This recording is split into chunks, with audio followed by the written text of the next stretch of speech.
రైట్కు మరో బ్రేకింగ్ చూస్తున్నాం. కేరళలోని త్రిశూర్ జిల్లాలో రోడ్డు ప్రమాదం జరిగింది. అర్ధరాత్రి నట్టికలో రోడ్డు పక్కన పడుకున్న వారిపై నుంచి లారీ దూసుకెళ్లింది. ఈ ఘటనలో 5గురు స్పాట్లోనే చనిపోయారు. గాయపడ్డ పలువురిని హాస్పిటల్కు తరలించి చికిత్స అందిస్తున్నారు. ఇక లారీ డ్రైవర్ నిర్లక్ష్యంతోనే ప్రమాదం జరిగినట్లు స్థానికులు చెబుతున్నారు. ఈ ఘటనపై కేసు నమోదు చేసి దర్యాప్తు చేపట్టారు పోలీసులు.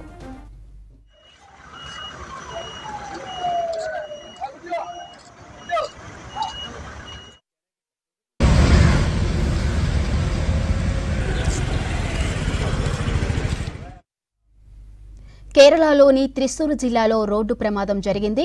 అర్ధరాత్రి నట్టికలో రోడ్డు పక్కన పడుకున్న వారిపై నుంచి లారీ దూసుకెళ్లింది. ఈ ఘటనలో 5గురు స్పాట్లోనే చనిపోయారు. గాయపడ్డ పలువురిని హాస్పిటల్కు తరలించి చికిత్స అందిస్తున్నారు. లారీ డ్రైవర్ నిర్లక్ష్యంతోనే ప్రమాదం జరిగినట్లు స్థానికులు చెబుతున్నారు. ఈ ఘటనపై కేసు నమోదు చేసి దర్యాప్తు చేపట్టారు పోలీసులు.